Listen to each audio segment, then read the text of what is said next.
Hi, welcome everybody. My name is Jane Tiley. I'm kind of wearing two hats. I'm the rural lead for the recovery, but I'm also the Tararua coordinator for the East Coast Rural Support Trust. So the impacts, issues and the scale of what we're dealing with. So we've estimated that approximately 200 farms in the district were impacted. And then during that response phase, obviously, roading issues, getting the stock on and off the farm, getting fuel onto farm, having power shortages, connectivity issues, all of the things that you've lived through. Stock losses, we haven't really got a massive picture on the stock losses for the district. So again, getting back to what Sandra said about the filling out your impact assessment if you can, that's going to capture some of that information, which will be really useful for us to have. Obviously, the major impacts on farm were due to slipping and flooding and the loss of the internal farm structure, your internal fences, your bridges, your wool sheds, your yards, all of those things that we use every day for our farming operations.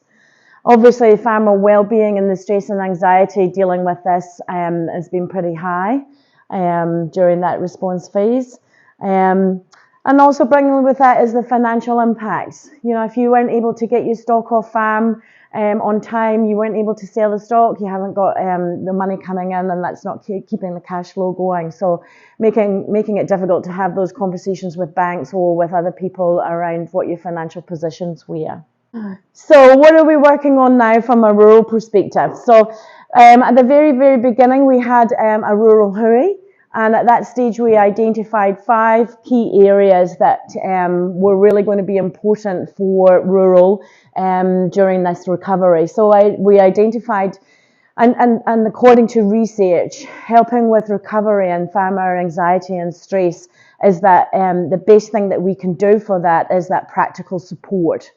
So that's why we've been doing the on-farm cleanups around the district. We identified farmer well-being as important. Obviously, the roading access for us to be able to get our stock on and off, and for us to be able to live our normal lives and get kids to school. And then following on financial and environmental. So those are the 5 pillars that we're working with. So for the on-farm cleanup, we set up a collaborative on-farm cleanup team. Rural Support Trust actually has hired a coordinator to take on that piece of work, because it's a massive piece of work, as you can imagine. We have to be able to collate what the farmer needs, as well as then trying to find the volunteers, and then kind of matching them up according to skill and things like that, and getting them on farm. And sometimes it's not necessarily just about the practical fencing. It's been maybe getting some access to diggers and getting diggers on farm if people have been struggling. So that's been a massive piece of work. So we do that with MPI, Federated Farmers, Beef and Lamb, Dairy NZ, and the 2 iwis there, which has been a really good collaborative effort to try and find the volunteers. So as part of that, we sent out, I don't know, probably some of you in the room would have received a white form in the mail. It was a rural mailbox drop asking for you to get back to us and tell us what your cleanup needs were. So whether you needed equipment, whether you wanted some fencing gear, or whether you actually wanted some labour to help with some on-farm support stuff. So yes, just to help with that remedial fencing.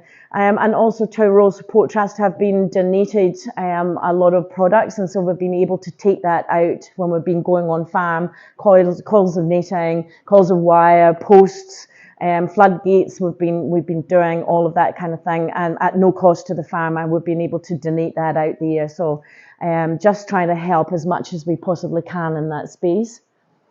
So what have we been doing in the farmer wellbeing? So Rural Support Trust have been continuing to, as we have from day one of this response, is providing that one-on-one support to farmers that are struggling or have reached out and have looked for some support. We're also liaising at the moment with the Ministry of Social Development. We're trying to set up what they call Enhanced Task Force Green.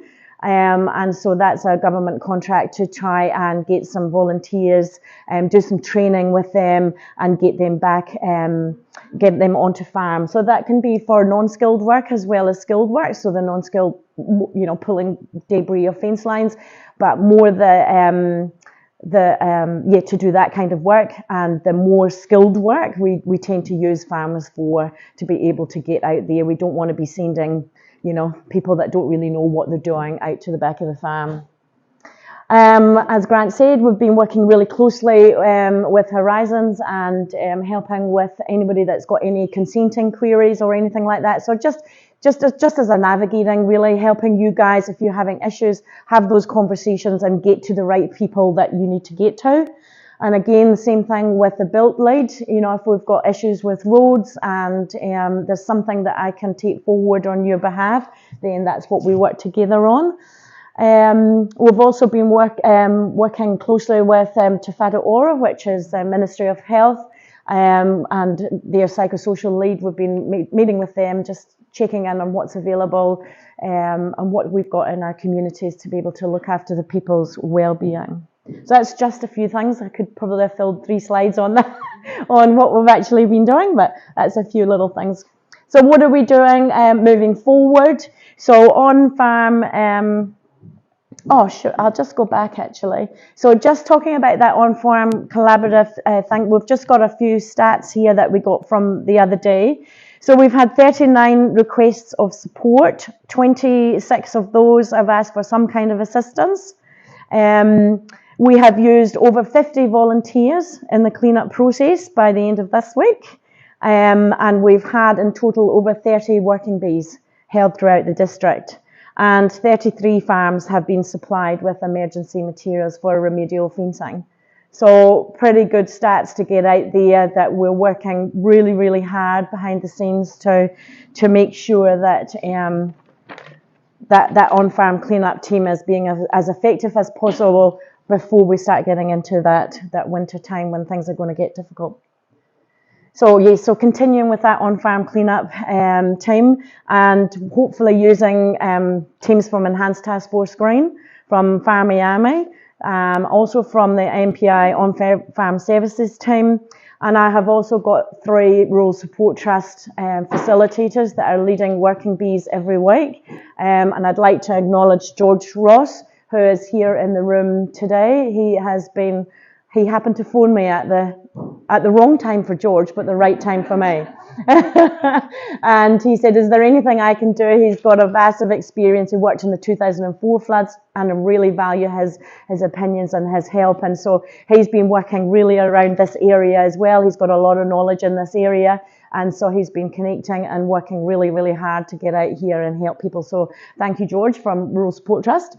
So we're continuing on with the well-being and providing that on-farm mental health support, and continuing with meeting with those key stakeholders and environmental leads. The last point there is really helping farmers navigate that financial situation if they're doing things pretty tough. We have got access to rural assistance payments, which are through the Ministry of Social Development. And we have the Farm Business Advice Fund. Now, so just very quickly on that, it's a fund that's been set up between the banks and between Rural Support Trust. And what it is we share the cost of getting you some farm advice. So if you're struggling on farm and you would like to get some professional advice about setting some new policies, perhaps if you've had to destock or you're trying to look at some new systems, absolutely come forward and I can help you navigate that and get that sorted. Also too, we've got really close contacts with all of our local accountants and bank managers and things to be able to help you sort out tax flexibility and things like that through the Inland Revenue. So there are a lot of options there. I just thought I'd bring them up to date because I think it's really important if you know of anybody that would want to link into any of that financial stuff. So look, thank you so much for listening to me. I really want to just finish with a little bit of my Rural Support Trust hat on and just acknowledge the fact that, when we're going through a natural disaster like this, it can be really overwhelming and scary, and you know, we even start to get some of those kind of physical symptoms. You know, we get a, you know, headachy and tired, and you know, you're working so hard because we haven't got access to a lot of, you know, farm workers, and you know, we're running into people now coming off that adrenaline and really getting into that burnout kind of phase. But everybody reacts really differently to these types of situations. So I guess I just wanted to remind you all to keep an eye out for each other and how you're feeling in yourself, but also keep an eye out for friends and family and neighbours and things like that too. And please do not hesitate to get in touch with ourselves at Rural Support Trust. It's a free and confidential service, and if you think there's anybody out there that we can support or help in any type of way, please ask. It's not a disgrace to put your hand up and ask for some support. It actually shows that you've got a bit of strength there to be able to do that and recognise that things are not going so great. So